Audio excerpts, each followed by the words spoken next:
the Cooligans, in the first segment, we talk about some serious subjects, maybe fights that we don't want to see, with some substance abuse stuff, a couple serious subjects, but mainly I'm in Japan, and we talk about the delicious beverages that they have here to offer. And I mean, really, that's kind of why you watch and listen to this show. That's right. And we also talk a little bit about that Peameal we ate, which was a lot of fun. In the second segment, we talked to Doolsta. Remember that? We talked to eMLS player Doolsta of the Philly Union. That was a good time. We break down a little bit more about what's going on in MLS. We talk about shirt companies suing teams. And also we talk about Gianni Infantino all of a sudden being on the right side of history. Whoa. Being mad woke. Yeah, I know. That's wild. That and more on this episode of the Cooligans! Hi, I'm John Strong. I'm the large bald man who stands next to Stu Holden when you watch soccer on Fox Sports. You are listening to the Cooligans. Yeah, baby! Come on! I wish I knew how to say "yeah, baby" in Japanese. I wish I knew how to say anything in Japanese. I've been surviving solely on Google Translate, and it's been saving my life. You haven't learned how to say "no, I don't play for the NBA" in Japanese yet? You know what? I gotta give the Japanese more credit, because I thought it was gonna be a thing where I'm just gonna be walking around there, but it's gonna be like, who is that slender, ethnically ambiguous man walking around? But everybody sees me and they're like, okay, yeah, I've seen this before. Okay, I've seen Nani play in the World Cup. You know, they've all taken sensitivity training. They're like, okay, we've prepared for this. It's just a dark-skinned, slender man. Do not call him reggaeton. Don't do it. But because I don't know if you've ever seen these documentaries about like black people in Asian countries. Have you ever seen any of these? They're on YouTube all the time. Yeah, people just walk up to them and like touch their hair. They call them NBA. Yeah. That's where the joke came from. I thought that was going to be the experience. You know what? For the most part, even the babies are like, seen this before. Nobody's weirded out by anything. So this is very comforting. I got to give Japan a lot of credit. Japanese babies are like, play it cool. Play it cool. Okay. Are there black anime characters or something? Is there something that has helped? I figured you would know, not just because you're in Japan, but you love anime. There's black Pokemon. That's how people get adjusted to black people. Yeah, it's just a Squirtle, everybody. Relax. You just keep getting hit with half red, half white balls as you walk down the street. Everybody's playing Pokemon Go. I get it. No, this has been an incredible experience. Yeah, I'm in Japan. I just got back from Mount Fuji. Yeah, you're watching a video of me playing. I don't even know what game I was playing. I was playing a soccer game at a mall in it was called Aeon Mall. So I think that's in Narita. And look, I'm playing soccer as well. This digital soccer that was being displayed on the ground. I've seen that in malls. I've seen that like where you walk over it and the characters on the like visually you could like move them around and stuff. Exactly. So I stay getting touches in. Okay, I live and breathe this game. All right. You're basically like one of those you're like one of those Dortmund youths, right? 10,000 touches. Okay, same exact thing. No, man, it's I think basically my technique football training from Yale Everbush. You know what I'm saying? That's right. That's always... your tech night. You got the app out. Yes. No, but it's been dope. And I was actually, so the reason I was in Mount Fuji was because I was traveling so my girlfriend is Buddhist, so she tends to go to Japan every couple of years. So I was going with her for the first time, and a couple of people that were in the group, they were from Trinidad, and I met a dude who played. I don't know. I didn't get to find out where he played, but he played at some professional or semi-professional level in Trinidad. I told we did a show with Shaka Hislop. He was like losing his mind, and then he started mentioning that he's a fan of Arsenal, and I was like, hey, I actually just interviewed Pierre-Emerick Aubameyang and Hector Bellerin and Rob Holding. And no lie, this dude for real got goosebumps on his arms. He showed me. He was just like, I can't believe. He was like, feel my arms. He was losing his mind. I've never seen a grown man be so uncomfortable and nervous and awkward. The thought of a person meeting his favorite team and favorite players, he was losing his mind. But it's like the 6 degrees of separation, right? If he touches your arm, it's the same arm that Pierre Aubameyang touched. Exactly. And I've met other people. There's a family that their daughter plays in a U10 team, and she in a traveling team. And she was. I told her, I'm like, hey, I showed her the picture with Megan Rapinoe, and she was like, "Whoa, you're so lucky." She lifts her arm up. She lifts her arm up, and it's a black man's arm with goosebumps. You're like, "How is that your arm? What is this power you have?" I know. You're turning everyone into Christian. I was the Midas touch, but it's the Dominican, the Plátano touch. That's what I call it. Touch. Everything you touch turns to mofongo. Look it up, kids. Mofongo. Okay. It's good for you. Don't listen to the nutritional stats. With great power comes great responsibility. You're Thanos. You're Thanos. When you snap, it just turns into like fried steak. Yes. So, yes, this is a soccer show. But you were saying, we promise it's a soccer show. I was in Montreal. Okay. We don't got a Mount Fuji. Okay. You know what I mean? It ain't that nice, but it was dope. You got Mont Tremblant. Yeah, I got a Royal Mountain. Yeah. So what's up with that? Okay. I just ate a bunch of food. I talked to nobody about soccer. Nobody cared. I was like, yo, Wilmer Cabrera talking greasy. Nobody knows who he is. I just hung out. I ate a bunch of food. I did go to a place called Joe Beef, which is it's the best restaurant in all of Canada. It's the hardest restaurant to get a reservation in. Takes typically 4 to 5 months to get a reservation. Your boy got one overnight. Okay. Got it hooked up. Wow. Shouts to everybody over at Elena. If you live in Montreal, anywhere near Montreal, and you don't eat an Elena, you messing up. There's the hack. Check it out. It's interesting. It's interesting because when I travel, I go to get enlightened, and when you travel, you go to get fatter. Yeah. So well done. I don't want to enlighten is how I showed up, and then I want to get less light from eating all the food. But also, everyone told me like, "Yo, it's a lot of food. You won't be able to perform after. They're gonna roll you out of there." Dog, me and my wife put down all that food like it was nothing, and I was like, "Y'all ain't up on American portions yet. This is a lot of food, my guy." Bring out another lobster bisque spaghetti, And that's just for the. We promised we talk about soccer, right? And it's about time we start. There's so much happening. Apparently, there was an awards ceremony. I didn't get an invite. Christian, did you? Yeah, it's really an injustice, a disservice to us. To our viewers, for us to not be invited to such a fancy gala. And, we've been invited to galas before. But we've hosted galas. There's no reason. We've crashed. There's no why we would be excluded. We've crashed galas. That's right. It's not fair. No, Megan, we have to talk about the FIFA Player of the Year awards. And we saw who won. Especially for female player of the year, female football of the year, Megan Rapinoe, which is not much of a surprise to a lot of people. But I think what everyone was sort of, anticipating or expecting was what bar was Megan Rapinoe gonna drop at this sort of in her acceptance speech.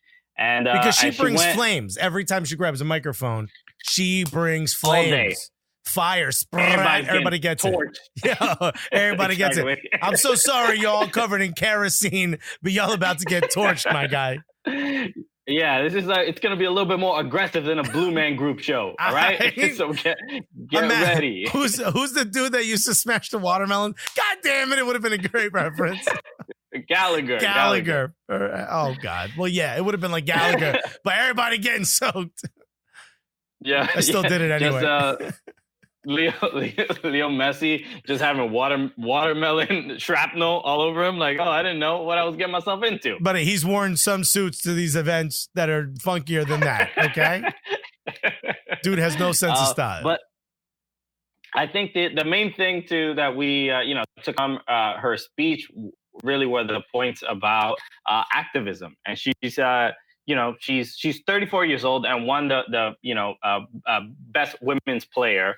And now it's clear, like, I don't know exactly how, I don't know if she'll make it to the next World Cup, or how long her career will continue. But we know for sure that she is very much leaning into an activism role and being much more of a social leader and trying to change the culture in a lot of, areas that are clearly flawed. And it was kind of inspiring. I think I think she inspired a lot of the players that were in that room, and she really kind of harped on how much influence and how much power the people in the room have, and that they should be more responsible with it. And I was just genuinely impressed. She gave a lot of great shout outs. Colin Martin from Minnesota United, who's the currently the only out gay player in Major League Soccer. She talked about racism with equal pay and how it was handled. Equal pay, how Raheem Sterling, what he dealt with the last few years in the Premier League. And it's clearly a pattern. What I love about what she did is she decided to take this platform and just like, she's like the person who's given her 2 weeks notice at work. You know what I mean? And she's like, yo, okay. All right, check it out. You always suck. Your breath smells, dog. Quit microwaving fish, my guy. She's just putting it all out there. She's flaming the whole thing down, which is what you need. You need someone to take a stance. Like, she understands that, like, yo, maybe her time playing is either done or just about done. She's not playing for another contract. She may not be at the beck and call of U.S. soccer moving forward, or just, soccer in general. She now has this massive platform. She gets to say whatever she wants. So she's taking everybody out. And what's even more impressive is that she's, she did it at the parade in front of Carlos Cordero. Just, she kept it real in front of her boss. And then now at this award show, she's keeping it real in front of Gianni Infantino, really mentioning about the investment in women's soccer and how important that is. The issue with in Iran with the women not being allowed to attend football matches and things like that. So it takes some. This is why I have so much respect for her, because she is incredibly courageous in instances where she doesn't really have to be, and where people would understand. They'll be like, all right, well, your boss is right there. You're not gonna go in on him right there, it's good. And she's like, no, watch. No, watch what I do. What I love is, she gets, you said she's incredibly courageous. She's like me, but she does like good with her lack of filter. You know what I mean? As opposed to me, who just ruins opportunities for us left and right. I'm like, oh, I wasn't supposed to say that. She does the same thing, but helps. But she also backs it up, right? Like, she won a World Cup, and then she starts going in, right? So she'll talk the smack and then also brings it. But so there's levels. Smack and then you talk the smack and do the least amount of work as possible. I'm like, how come you don't respect me? What's your deal? I'm like, yo, this is trash. All right, Christian, figure it out. I'll see you guys in a week. Okay, well, I'm like, well, I'm sorry for him, but we really want to make this work somehow. Look, he's not that way all the time. He can be handled. Trust me. Yeah, you're like the wife of a drunk guy. Like, he's not always this bad, Yeah.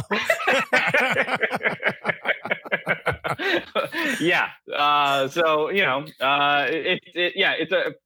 it's a thing with her that where I'm just happy when she seems to, like, whenever she gets these opportunities, because it could have, if the U.S. loses the World Cup, everything that she says loses almost all its value, right? She was going to be like, the president of the United States of America was talking smack about her, saying she was going to lose, and then she shows up as big as she's ever shown up. I mean, this is what she lives for. This is what she rises to the moment every time. Yo, salutes to Megan Rapinoe.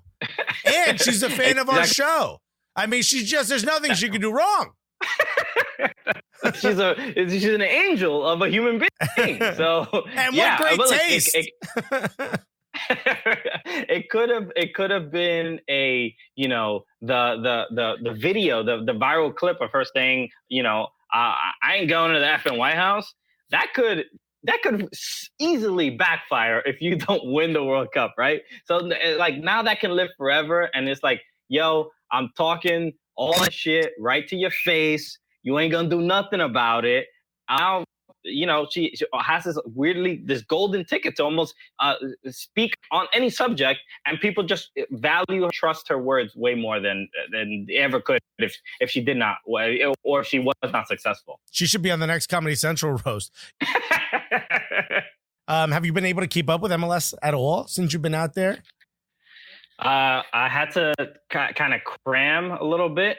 You know, one thing is I noticed that while in Japan, any MLS videos that are like from the let's say like the in studio broadcast or anything like that that are put on Periscope, I can't watch them.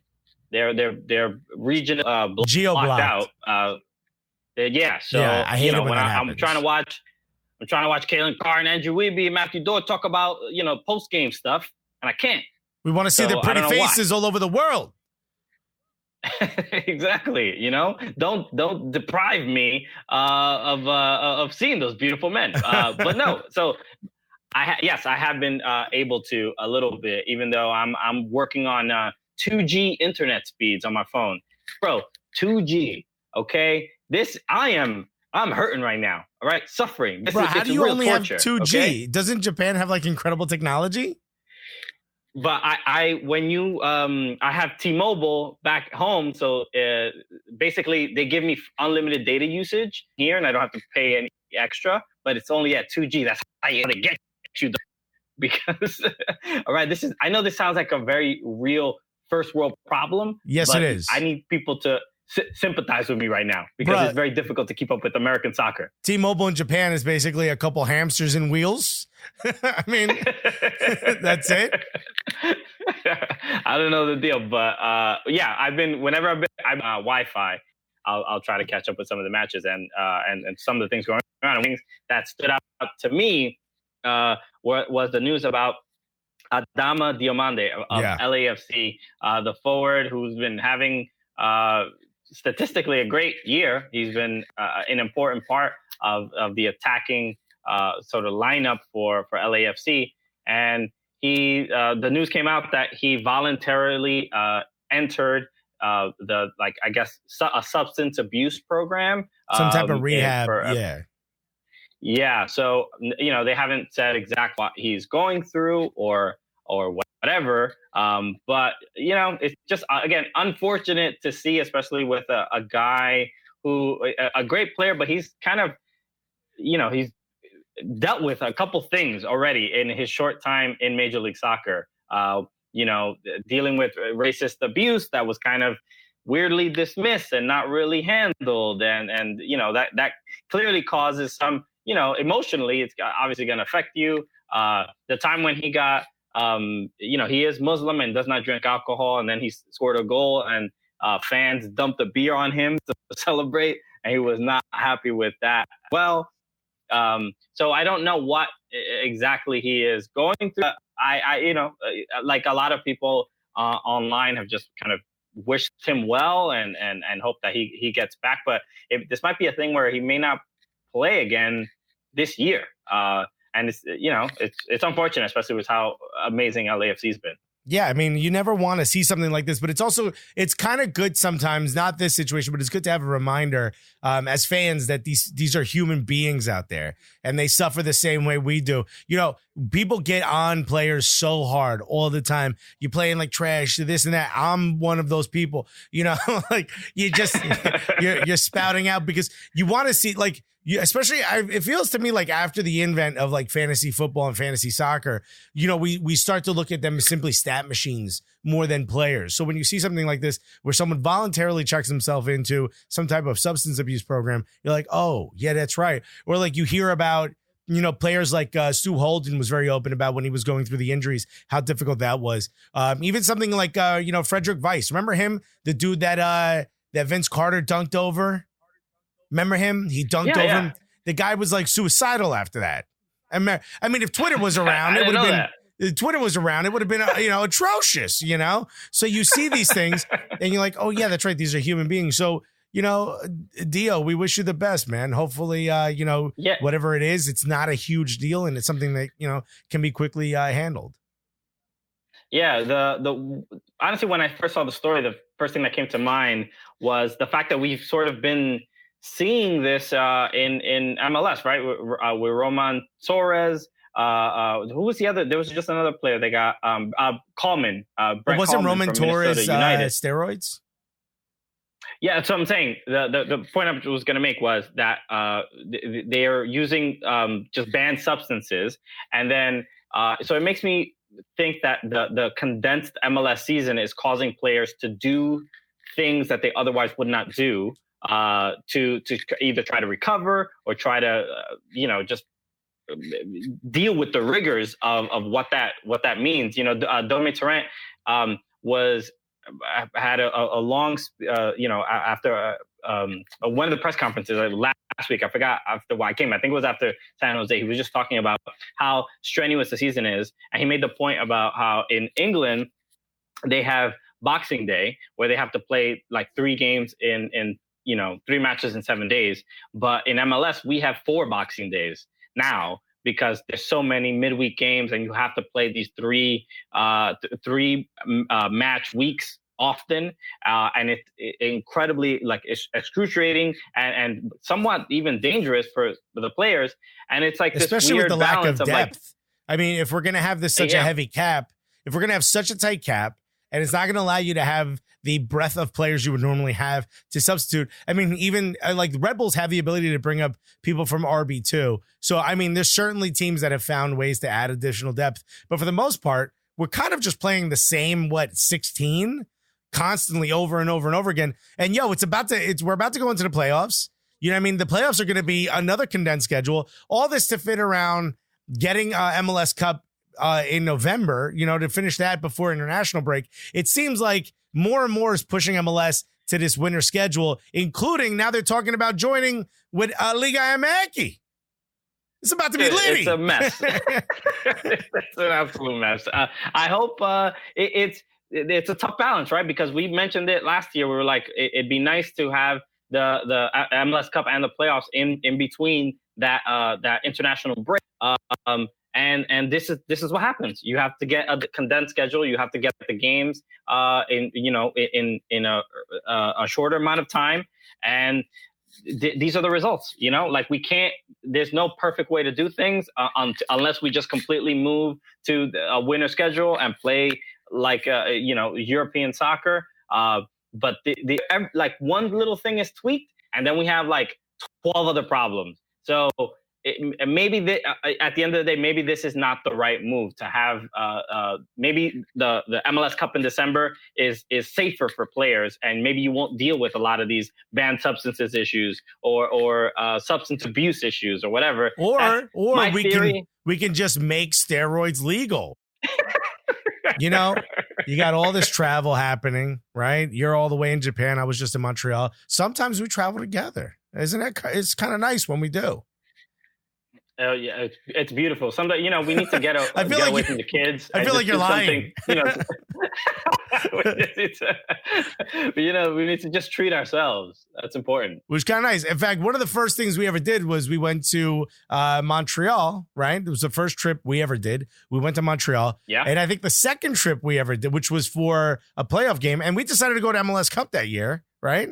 And when we were in Montreal, we had some food. We tried some food. We said, let's do the same thing in Toronto. We looked around and said, what food is Toronto known for? Turns out it's nothing. Okay. The only thing they're known for is this Peameal sandwich, right? So you and I were like, let's go to the source and let's try it.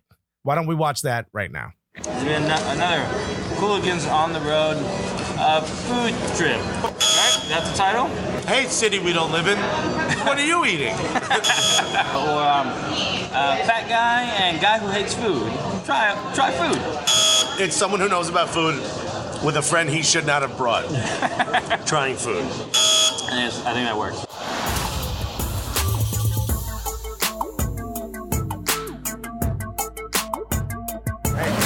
How are you?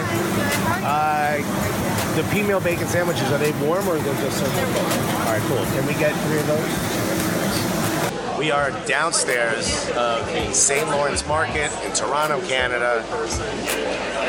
We Googled a lot of Toronto food. There wasn't a lot of sort of indigenous food, you know? There's just not a lot of food that's born here. One of the things that kept coming up, though, something called a Peameal sandwich. And I thought it was like vegetarian food. I'm like, no, I don't want that. But it's not. It's Canadian bacon. I guess here it's Peameal bacon. So I was like, oh, word. Bacon? I don't even know what is the word Peameal. I don't know. I'm not sure. I didn't Google where that came from. Yeah, you don't do the word. Yeah, as soon as you see the Google image of the food is what it looks like, you're like, all right, that's it. I'm I'm not gonna be like, I wonder what the origin of the word is. No. I'm like, hey, what does that taste like? That's what I'm looking for. Get it in my face. So we got 2 of them. We got one for Dave holding the camera. Yeah. Dave, you excited about that? There you go. So first things first. It's on almost like a drier brioche bun, right? Kind of a country roll, as they call it. I see nice gooey fat on top already. Oh, yeah. Straight up just a bun. A bun with some pork, man. I mean, you can't go wrong with that. I feel like you can go wrong with it. I'm gonna go on record as saying you cannot go wrong. In this situation, what Brett is doing is just soaking up all that juicy fat. Yeah.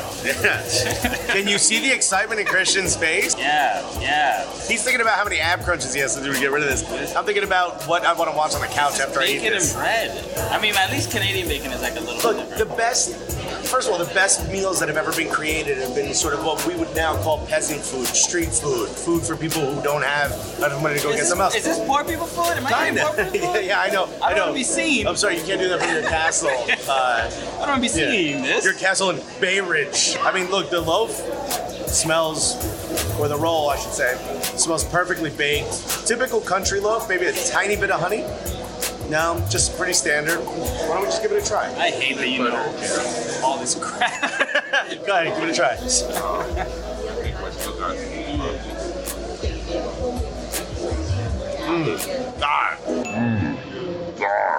The taste is almost like a salted chuleta. Like imagine a chuleta empanizado with much more of a cure on it. It sort of breaks apart like a brioche would, but it's not buttered. And the bread is incredible. Yeah.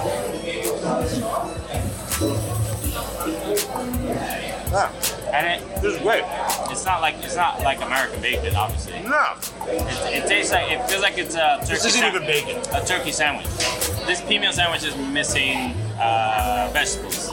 It's missing, higher, just greens. No one in Canada's history has ever said, find a way to get vegetables in my bacon sandwich.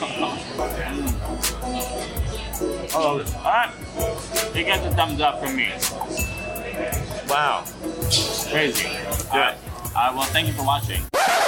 Sir, we were eating this Peameal and you told us that we got the wrong one. Is that true? Well, I don't know if it's the wrong one, but the one. It's up at Paddington's. Get that loaded. Mustard, mayonnaise, onion, hot peppers, tomato, lettuce. Wow. Done up. All right. The guy's got a soul patch. I trust him. I trust him. Let's give it a try. See, this looks like more of a proper sandwich, yeah. Look at that. Oh, food porn. All right, this first of all, a lot more stacks. Second of all, I see that like translucent sort of deli meat kind of look. You could tell this is a lot more. I'm gonna open this up. You could tell you could like specifically tell like that's loin, which is very different from the last piece. We got lettuce, tomato, onion, hot peppers, and honey mustard sauce. Bread is toasted. There's a little bit of like a jus, like a thick greasy jus. Jew or Jew? Yeah. Oh, you know exactly. Is this a Jewish? Yeah. There's pork in it. Yeah, there's pork in it. I don't think it's Jewish. It's not a Jewish meal. It's jus. It's like It's almost like when you run and you sweat. Imagine meat did that when you cooked it. That's what we're about to eat. Basically, what it is, it's just like the drippings from the meat coming off. Basically, it's fat reducing, and it holds on to some of the browning that's happening on the flat plate. Okay. So we're about to eat that. I guess take a bite and tell me what you think compared to the other one. Okay. Try to get a little bit of everything in there.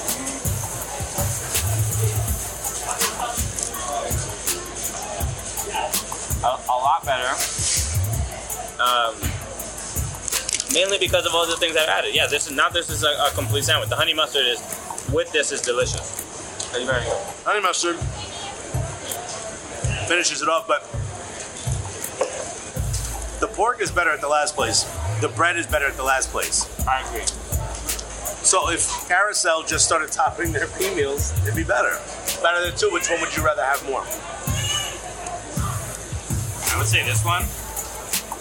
But yeah, I could tell, the other one, the pork, I don't really care about the bread too much, but the pork and the other one was a tad better. Why don't you care about the bread? Because I'm not you. That's really it. I'm just not as obsessed with bread. You don't rate bread culture in other cities like I do? Here's my verdict. Get both. God, don't you miss those days when we could just eat Peameal? You're out there eating nothing but sushi? What are you eating out there? The good old days. I'm right now. I've been having. I don't even know. I haven't had anything. I would say specifically Japanese, but a lot of the snacks I've been having are weird, right? So this is Calpis soda, this is a weird white substance that it's oddly sweet, and I don't know what the actual flavor. It doesn't seem like it's a real flavor. All right, There's well, a lot of weird Japanese. We're definitely going to talk a little bit more about you drinking Calpis. Looks like MLS playoffs for the East, for the most part, are set. West, just one team is in so far. But I guess that only leaves the seventh place in the last position in the East for the playoffs. Looks like New England, Chicago Fire, and maybe Montreal Impact still have a shot at it. Nobody wants these last few playoff spots. I think everybody wants to, get October. They want to be done with soccer and start their vacations because it's getting pretty crazy. But hang out on a hammock or something, we should. Let's talk about a couple of the maybe it's matches. you. Maybe they're seeing you or your Instagram. You're playing with kitty cats. You know what I mean? In cafes in Japan, and they're like, I want that. I don't want to be playing games in the winter. Look, if I can inspire players to, sabotage their own careers to hang out with some kitties, I would. Job well done on my part. Okay, I will brush my shoulders off. I'll be proud of myself. That's peak Polanco right there. Or maybe they want to go to Toronto and get some Peameal. You know what I mean? Like anything can happen. It's what we do on the Cooligans, baby. But those cats were mad. For real. It's very therapeutic having a bunch of little furry animals run around you. Yeah, be like, I don't care about you, dog. Give me an iced tea, my guy. This is why TV show. I'm glad that we can do this hard hitting content right here. Look at this kitten. He saw me drinking my drink and he was like, "Yo, run that green tea, my dude." Oh, thank you for getting us a green tea. Anyway, soccer. Trust me, we talk about it. Let's talk about a couple of the matches. Let's talk about United, who played their game. We have to talk about this particular because there was a bit of a scare. They did win the game 3-1 against San Jose. Mateus Almeida thrown out again. I believe this is the third time, if I'm not mistaken. At this point, did you even play San Jose if Mateus Almeida didn't get kicked out of the game? I mean, what are you doing? Exactly. I bought a ticket and I want to see Pelado removed from the match. Do not deny me my right as a soccer fan. How come he's not playing the greatest hits? That's basically what happens when people go see Pelado. It's like, ew, you're playing stuff from your new album. Ew. No. This is not what I want to see. No, Blueprint 3 or before, and that's it. Don't be doing none of this 4-4-4 stuff. Okay, don't be doing any of this post-Kaepernick era stuff. Right? That's not what we want to see. Nah, player. But Atlanta United wins the game 3-1 in a red card fairly early in the match, but towards the end, 2 goals basically to secure the win. But realistically, Joseph Martinez getting injured is kind of the big story here. Everyone looked bad. It looked real bad. It looked real bad, and initially, he's such a tough dude that we're not even used to seeing him in any like moment of weakness. So It was a little like jarring and scary that such a powerful being could be, like he had an Achilles heel, right? So also DeBauer was like, yo, this don't look good. Like DeBauer didn't help at all. He's like, yo, this could be months, man. Yo, I might lose my job. Yo, he might lose his leg. Okay. Yo, I might get fired. It's like, oh man, this wasn't the plan. Yeah, just speculating just a little bit. But it looks like the injury is not as serious as it seemed. If you hadn't seen the injury, basically he bumped into Pity Martinez, and just a weird fluke play, and his knee buckled in a very strange way. It looked, I think, because it was I don't want to say non-contact injury, but it was just like kind of a weird. He stepped in a weird way. It seemed like there was a possibility that it wasn't as serious as it possibly could be, or as much as he was like writhing in pain. But initially, people thought it was going to be months, or it might have been an ACL tear. But now everybody's like, it might just be a couple weeks, and he might make it for the playoffs, which is just insane. Because when you do see the injury, you could understand something bad happening to his knee. You ever notice it's like the more pain they feel, the quicker the recovery? Like, what was it, KD, when his ACL or whatever it was, MCL, rolled up in the back of his leg, he just sat there like, yeah, there's something wrong with my knee.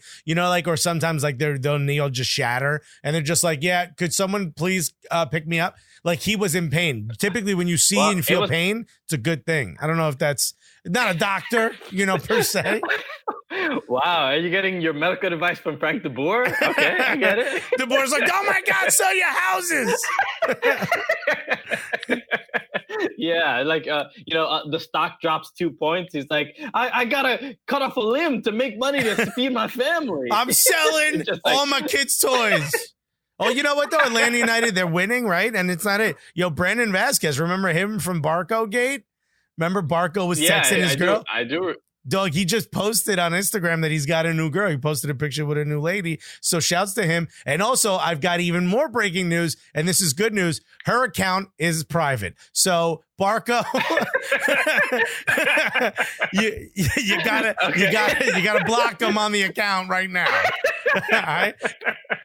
Playoffs is set, but it's not just us in this country that be doing some type of playoffs and group stages and whatnot. Apparently Americans out here winning in other countries as well, even in Champions League.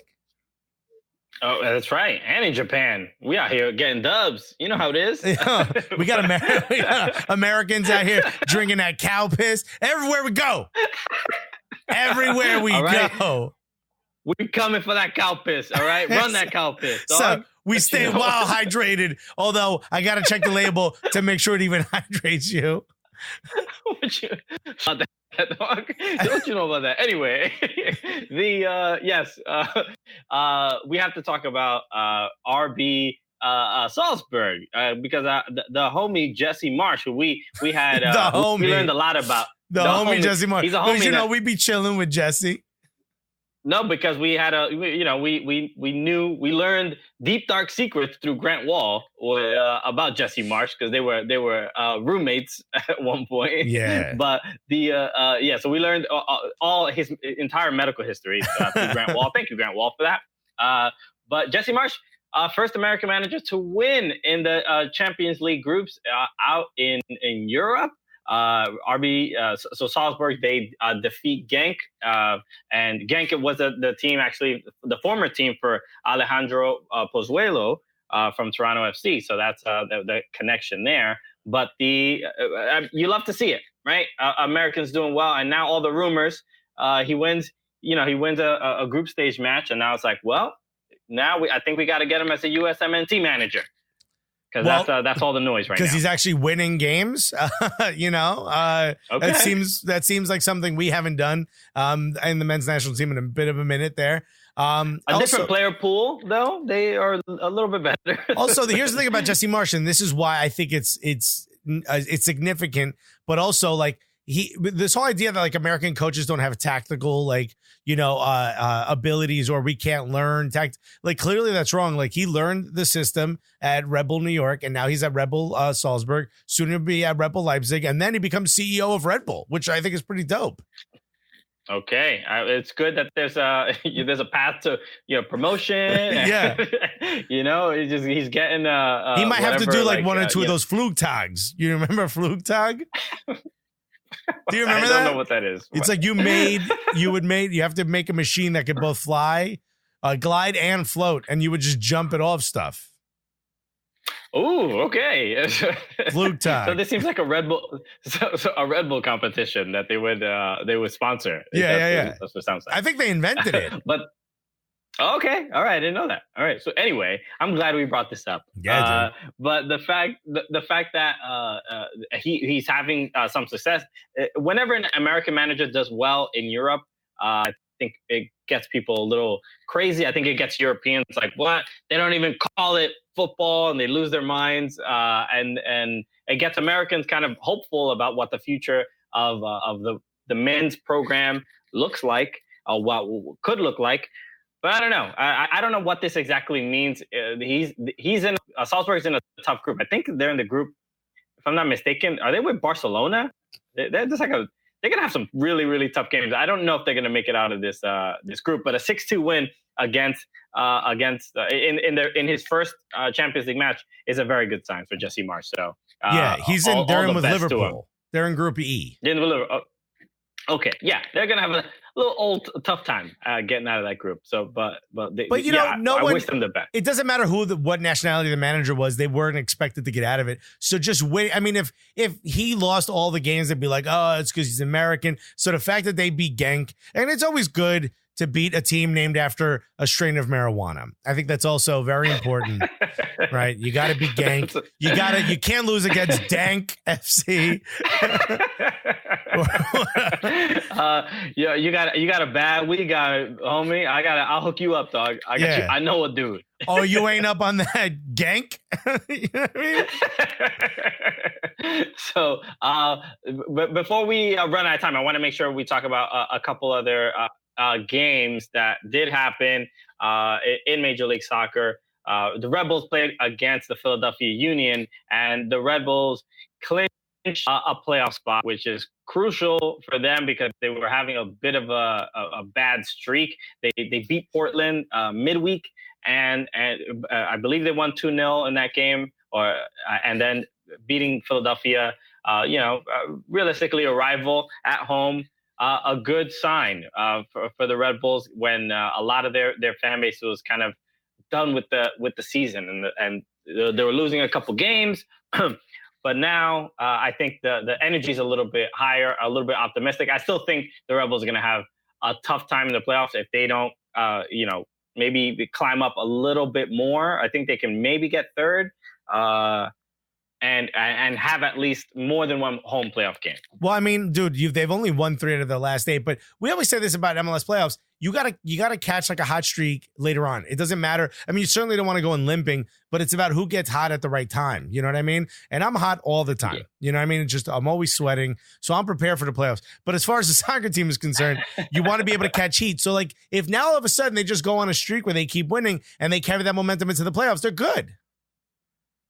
Sure. I don't have all the faith in the world at the Red Bulls and the way they've looked the last couple of weeks. Of course not. What I'm saying is you can't, you don't want to sell your stock. You don't want to devour just because you lose a couple games, a few weeks ago. Yeah. Because Red Bulls are basically, they have the devour approach. It's like they lose one game and it's like, get rid of Armas. Not only get rid of him, I think we need to behead him at center pitch. At Red Bull Arena. And we'll put his head in the tarped over section where no one sits, just to remind everyone of why we don't sit there, and 2, why we should win every game, you know? So, and then the final one, DC United against Seattle Sounders. Big win for DC. Another team. There's a couple of those teams in the Eastern Conference that were like slipping a little bit, and they had a resounding win.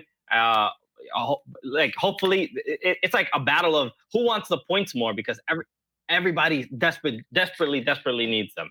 Yeah, so that it's been tough, but like I said, there's only one position left in the Eastern Conference for a playoff, so it's going to get even tighter now. Everyone else can chill a little bit, unless you're Dome Torrent, and then you want to play all your best players no matter what happens. Man, it's been so much fun talking to you while you're on the TV. I just wish I had a mute button. That'd be kind of nice. You know what I mean? Just shut you off whenever I want. You know what I mean? Pretty dope. Oh, wow. So just people watching you just scream into a camera. Right? And all of a sudden, people are interested in what that show might look like, okay? You know what I mean? Not everyone is like my mother and only wants to see you talking, okay? Okay, Alexis Cowherd. All right, I see what you're trying to do out here. Well, guys, we have also, in the next hour, we got Doolsta, which is pretty dope, right? We have a really good conversation with Doolsta. That's right. eMLS player, Philadelphia Union, great dude. And we had a great chat with him in Orlando. Hey, everybody, thanks so much for listening to the podcast. We just want to break in with a word from one of our sponsors, On the Volley Apparel.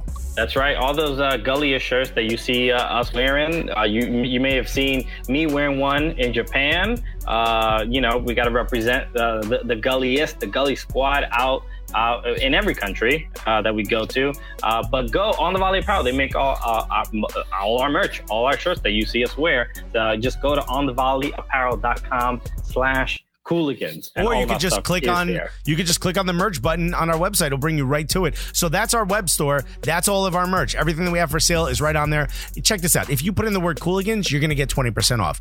But you're also going to get 20% off their entire site. So go check out some of their other stuff. They got a bunch of dope shirts. They got the OVO owl with his foot on a soccer ball. They got the what was that? The Wu-Tang Clan with the soccer field in it. One of my favorite hoodies. They got hats, shirts, hoodies, tees, tanks, anything you need. They got it. Go to onthevolleyapparel.com, put in Cooligans, get yourself some money off a dope order. Yeah, that is right. Yeah, baby. Because I'm in a kimono. What you know about that? Look at you. Okay. Is this like a traditional kimono? This is what you just look like. I don't know what a tradition. You look like you in the background. You look like you're in the background of like a Bad Bunny video, like lounging by the pool. You know what I mean, with a robe on. That's right. That's what we do out here. Okay. No, man. I found a kimono in the hotel room, and they have it for ignorant Americans like me. They're like, hey, we can be Japanese today. Yeah, so this is just great. A general use kimono. Hey, I took it out of the hamper. I think it's fine. No problem. Hey, no problem, baby. Yes, everybody, welcome to the show. Another episode. We're excited to still, not even though I'm not in studio, this show must go on. I mean, nothing's gonna prevent that from happening. And other than the internet going down.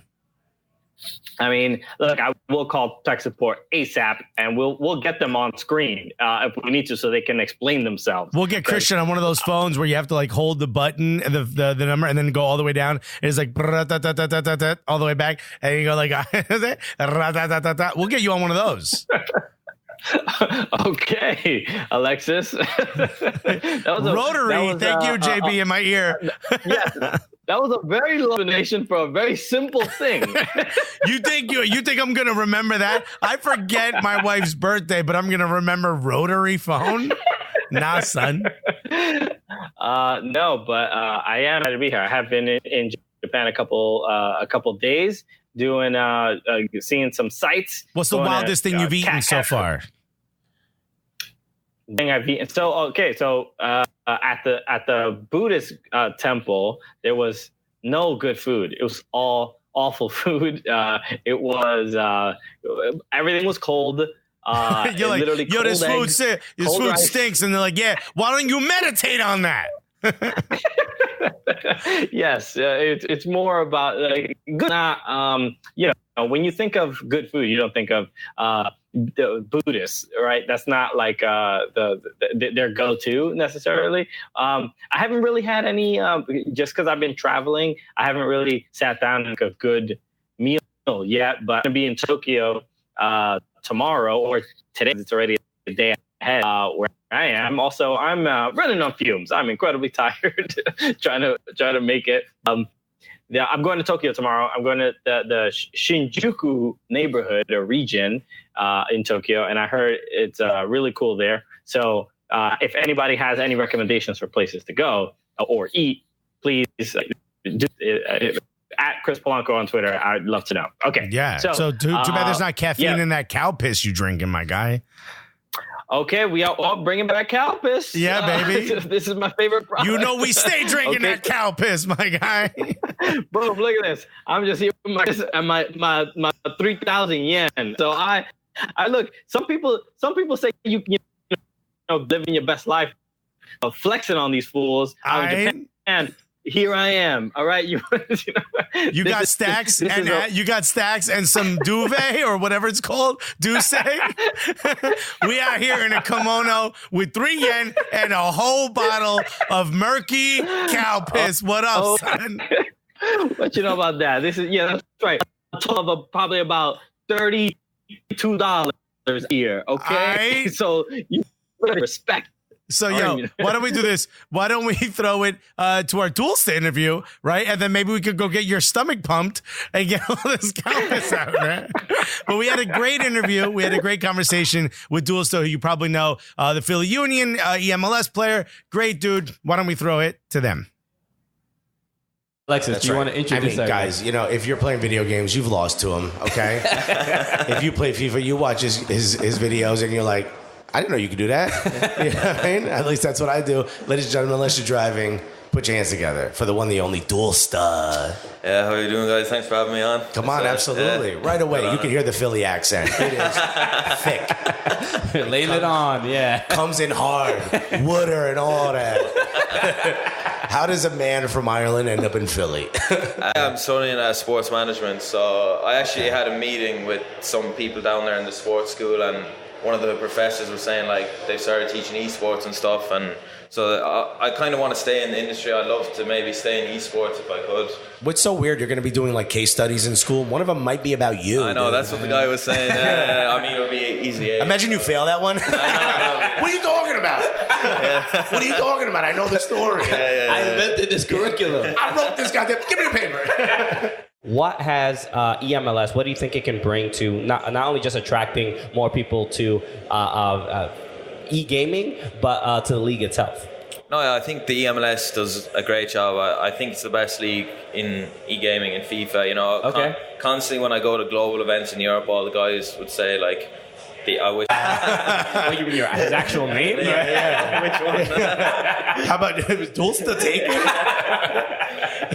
Well, Doolsta, thank you so much for taking the time to talk to us. And best of luck going forward in all FIFA tournament. All right, guys, cheers. What a great kid. Right? Yeah. That's how I think everybody, after watching that interview, has to be like, hey, that Doolsta, that's a good kid. Especially like him being able to deal with us, like he's a nice guy. He doesn't want to be yelled at by 2 guys or 1, and then talk too nicely by Christian. And yet he sat through that whole thing, which is pretty dope. Yeah, you always one thing we always are worried about, and we've mentioned this on the podcast, is usually young soccer players tend to be a little awkward or uncomfortable around comedians. But that I don't think that goes. It's not the same for eMLS players. I think they can, they're comfortable being a little bit more goofy. Yeah, well, they're used to, talking smack into those little headphones while they play. You know what I mean? Exactly. They're a little different. They used to bullying people over their video games. So they're very comfortable with, a couple comedians speaking a little off color. And they're all whatchamacallit, they're all like hopped up on Red Bull, Yeah, these kids are these days. We have our finger on the pulse of what the youths are doing. That's right. We understand all their tricks of the trade. Wow. You just sounded like I was seriously old man. That was the point of the bit, Christian. I know what these kids got in their tool belts. Anyway, let's talk about a couple of things that happened. I was just in Montreal, in America. I was just in Montreal, and they were talking about Wilmer Cabrera. Right, head coach of the Montreal Impact, who you remember. They fired Remy Gard and hired him 35 seconds later. I don't know if you remember that. Yes, it seemed like they were already DMing Wilmer Cabrera before before they let go of Remy Gard. It's like a guy tells his girl, like, "Yo, I want to break up," and she's like, "All right, cool. By the way, I'm dating your brother." Wait, what was that? How's that so fast? It's happening. Things are moving a little fast. It seems like you had a lot of this prepared before we actually had this conversation. You were ready as soon as I said that to jump into something. You lily padding right now. But exactly. They're doing really well. Montreal Impact, they won the first leg of the Canadian Championship, which is a lot like the U.S. Open Cup with a lot less teams, okay? Just only like one it's always Toronto or Montreal that win it. And that's it. Nobody else really has a shot. But so they won 1-0 against Toronto FC. That's huge. But the game before that, they lost to FC Cincinnati, which gives you an idea as to why maybe the manager or the coach had been fired before. Woefully up and down season for Montreal Impact. But when Wilmer Cabrera was there, Saputo, the owner of the team, walks into the locker room, right? And he was asked by Sam Stejskal, like, yo, is that normal? And he was like, psh, yo, when I played for Cali, right? He's like, yo, the cartel owner, Orejuela, used to walk in all the time. Now that's scary. I don't mind Saputo walking in. First things first is, why are you comparing him to a narcotraficante, my guy? You want to keep this job, right? Okay. What kind of businesses did Joey Saputo got his hand in? All right, he's got his hands in a pot of boiling water because that's the cheese. Did you know this? That Saputo cheese. First of all, they made their money on cheese. Shouts to Saputo, and also that is the fresh mozzarella you buy at Whole Foods. Is Saputo. Okay, see, look, a lot of times people think that this show might be like rehearsed or written, or like, I didn't know we were going to start talking about cheese when we started talking about Wilmer Cabrera and having his owner walking into the locker room. I'm trying to cover for Wilmer Cabrera because they're both moving that white. Him and Orejuela are both moving that pure white uncut. The only difference is Saputo's out here moving that fresh mozzarella. You know what I mean? Okay, you know, one you can sniff and it's not going to ruin your family life. Yeah, so, and the other one, if you eat enough of it will. You know what I mean? Both go good with prosciutto. Actually, both go really good with prosciutto. Turns out, pairs well with some Calpis. Oh, get some of that Calpis. Don't ever forget. Oh, delicious. What year is that? What year Calpis is this?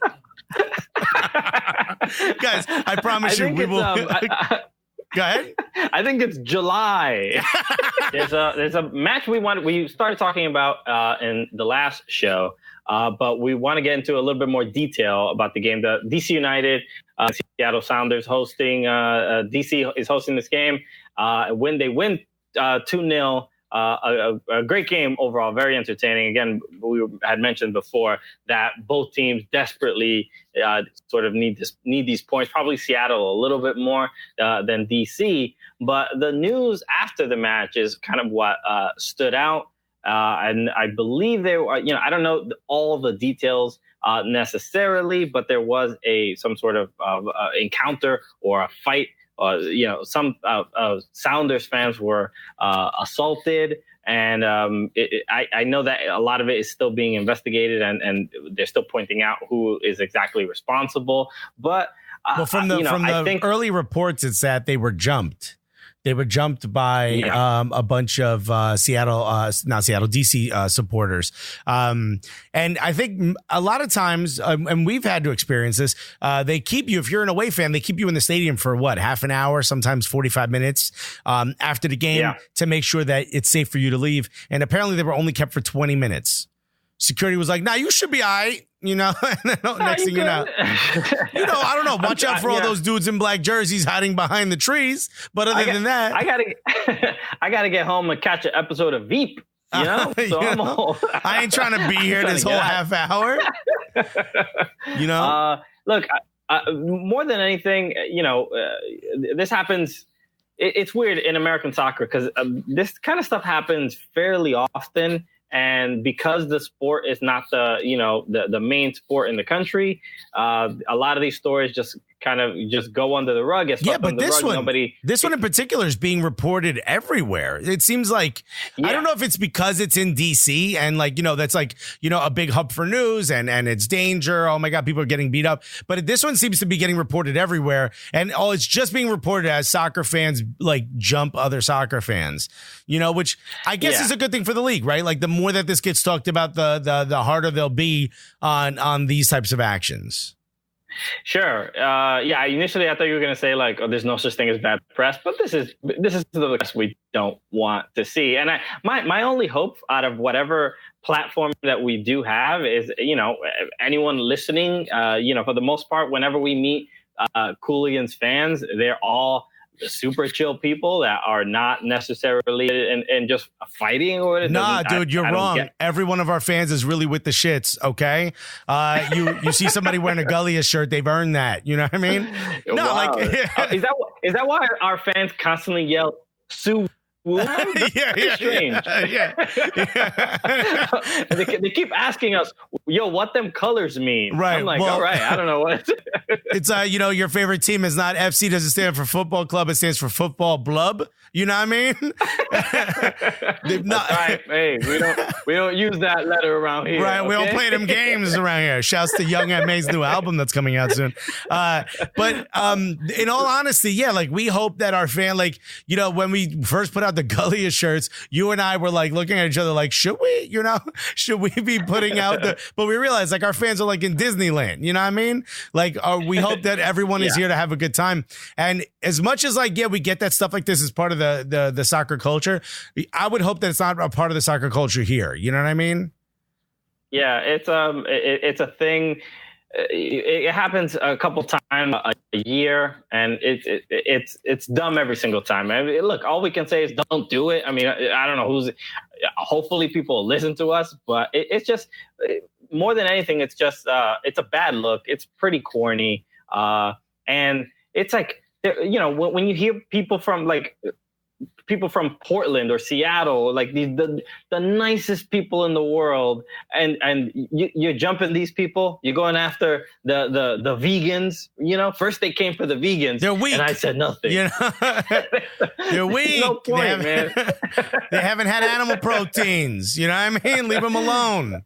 They're right. It's soft targets. Leave them alone. They can't. Well, I know one guy was in the hospital, so hopefully he's okay. And we have more on just soccer in general. Your boy's back.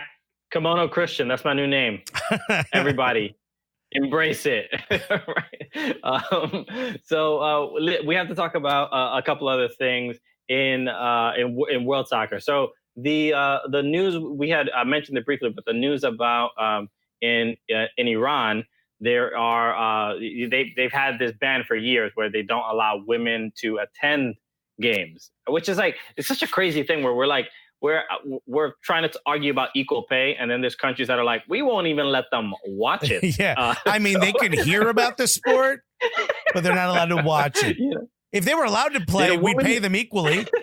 But we don't even let them do that. So exactly, they get sent to jail for 30 days for listening to the game on the radio. It's just absurd how ridiculous it is. But people have been kind of pushing FIFA. It's just one woman lit herself on fire. That's right, and that is a good way to get attention on any subject. I'll be honest. I'm going to listen to you if you are engulfed in flames. I'll be honest. At the very least, I'll read the manifesto. You know what I mean? What did you have to say just before you lit yourself on fire? I'm interested. But it sucks that someone had to do that someone had to put themselves in that position. And I believe she passed away from the injuries. But nonetheless, she had been sent to jail for going to see one of the games. So this became a huge deal. And FIFA just came out and basically said that Iran must let the women go to games. Well, it's getting to the point because of the next World Cup in Qatar, and just like how kind of things are done and handled in the Middle East when it comes to equality. This is kind of like what the point I was going to make before was like that Megan Rapinoe just really talking about the influence that the game has, the sport, that the governing body. Like FIFA can realistically say can tell a country like, hey, you have to change the way you do things. Otherwise, we will pull. You'll have less money invested into your game, and that can actually pressure countries to move forward and like have actual societal change. So FIFA can't be quiet on a lot of these issues. Infantino also during the Player of the Year awards and everything in that FIFA gala, he mentioned again about race in Italy and the monkey chants and how we have to do more to stamp that out. And it was even funny. Megan Rapinoe in her speech kind of talked about how like that Gianni Infantino kind of stepped on some of the points that she was going to make because she didn't expect him to say that. And it reminded me of like, when you're a comic about to go up and then the feature is doing like your closing bit or something like that. You know what I mean? I can't stand that. Like I was actually just on stage last night, and the comic before me did a bit about intermittent fasting, and I'm like, God damn it, man! Now I can't. Now I can't do this whole chunk I wanted to work on because of you. Speaking of chunk, good job. You look great. Get off my bits, though. Chunk. Yeah, but this also just goes to show how much power FIFA wields, yet kind of refuses to use sometimes. I'm glad they're using it in this situation, right? But like, you could take away a lot of a country, and think about how important soccer is across the world. You could really hurt a country by, banning them or making them not able to go to the World Cup or do certain things and helping them change. Yet they never get involved. Someone had to light themselves on fire for them to take a stand on something. Come on. Okay. Which, someone for promotion and relegation in this country is going to light themselves on fire, and it's not going to matter. That's going to happen. I hope it's. I mean, the commitment is kind of insane if they actually go that far. But no, I think it is a good thing to have Gianni Infantino at least speak out on these things and be. Do we expect Sepp Blatter to say these things? No, right? Because he's going to be showing all the 8 watches that he has on his arm. Sepp Blatter, like, I'm sorry, I can't hear you because my diamonds are so loud right now. They dancing. So even though FIFA can feel as corrupt as possible, just having him say these things in a very, very public forum feels like, all right, look, maybe the Italian FA has to be like, all right, he's putting us on blast. Maybe we got to like tell Cagliari to be like, chill a little bit. Which is my thing. Like, if you're going to be corrupt, at least use the power you have for good. Go make your money. Go buy your diamonds. I don't care. Steal money from FAs. I don't care. As long as you help and you add to some good, then we're good. Man, it sucks that we have to talk about serious stuff on this show. That's not what we want to do, okay? We just want to have a good time. Serious stuff. You don't wear a kimono to do serious stuff. Kimono Christian. Nobody takes him seriously. All right. Kimono Chris is a different guy. He's on a much more chill vibe. Yeah, come on. Kimono Chris. He's going to have a good time. Look at you. Fun, guy. You look like a backyard wrestler. Look at you. Okay. Kimono Chris, he just wants to have a good time. Just chat it up about he just wants to play. Just drink some Calpis. What's wrong? Well, speaking of clothing, we got to get a Calpis sponsorship, dude. I looked it up, by the way. It's a yogurt drink. It's non-carbonated original flavor. What is the flavor? Explain it. I drank it and I'm like, this is using flavor. It doesn't feel like it feels wildly artificial. Yeah. In Spanish, it's calpico, which sounds even dirtier. How is that possible? This is thank you for that, because I was drinking it and I didn't know what I was imbibing. Well, it's a sweetened fermented milk beverage, my guy. So you're getting a whole lot of dairy. Oh, you're getting some protein in your Calpis. So speaking of clothing, did you see New Balance is suing Liverpool? Yes, and as an Everton fan, I support New Balance. I wanted to bring up Everton. This is a great move on their part, because the reason they're suing them is they don't want to stop being their shirt manufacturer. Meanwhile, nobody gives a damn about Everton. Umbro was like, fine, we'll do it.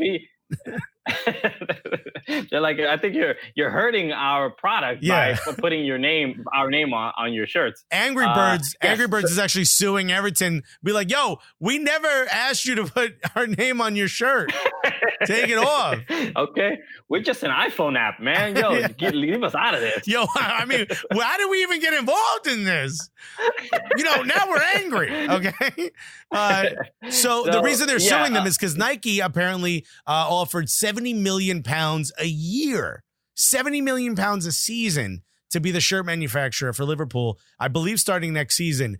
But apparently New Balance had a thing in their contract that a clause that allows them to match another offer. So they were supposed to have been told about this. They weren't. Liverpool and Nike are like, all right, goody. We go next year. We going to be you. And New Balance is like, no, we ain't breaking up yet. I'm suing you so that I can pay you more. It's a very strange. I don't know how you sue somebody, give them money, and then have are they mad at you? Are they happy with you? It's a very strange relationship. I don't know how they exactly move forward, but that's so like if you want to get a divorce and your wife sues you because now she wants to do anal. Now she's like, all right, I'm in. You're like, I don't know. I don't know. Wait, I'm very confused. The judge is like, I guess, everyone involved is like, hey man, it's a conundrum. Seems like a win-win, really.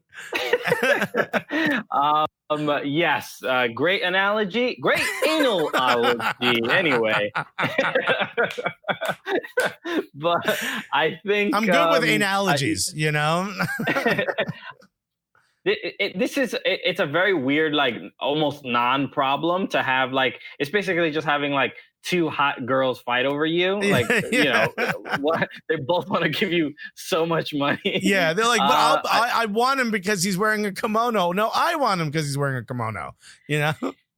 Everybody, but it says a lot about the Liverpool brand right now that everybody wants to just get on board because they know that there's a future. Basically, as long as Jurgen Klopp is there, Mo Salah, Sadio Mane, Firmino, they're clearly not only a great team to watch play, but they're becoming one of the more popular teams. Like Liverpool is not necessarily known for having the biggest personalities and having this much like flair and style. Not in the last like decade either. I mean, Steven Gerrard was technically their biggest personality. Kind of boring, you know what I mean? For the most part. I've seen sex robots with more personality than Steven Gerrard, bro. Yo, you really enjoying this Japan trip, my guy. I am partaking on what the country has to offer. Hey, listen, this is their culture, okay? Okay. You put it in the back of the bar like one of these slot machines. I'm going to try it. You know what I mean? Yeah, exactly. I'm curious what the slots are like on these machines, by the way. Anyway, this seems an odd shape for $1. Oh, okay. Oh, all makes sense. Okay, this isn't a roll of quarters. We'll be back after this. I mean, yet another wonderful episode of the Cooligans. I can't wait to get you back in studio next week, Chris. It'll be so nice. We'll get you a cup of bull piss, which I think is the only one they sell here. Okay, at least look, it's high grade A American bull piss. Okay, only the best. Only the best.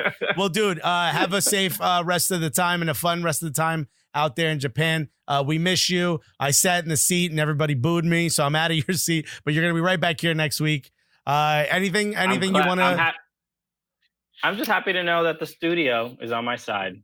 Right? Yeah, somebody. If Alexis.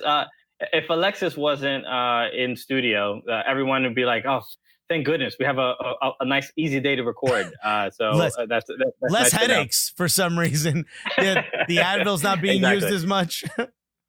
But I will be back next week. So thank you for everyone watching today. Thank you again, Doolsta, for doing the show. And we appreciate you for watching and listening to the podcast. And thanks to Gully Squad for helping us get down to interview Doolsta. Well, why don't we end it the way we normally do? So with that said, my name is Christian Polanco. I'm Alexis Guerreros. And together, what are we? The Cool Again!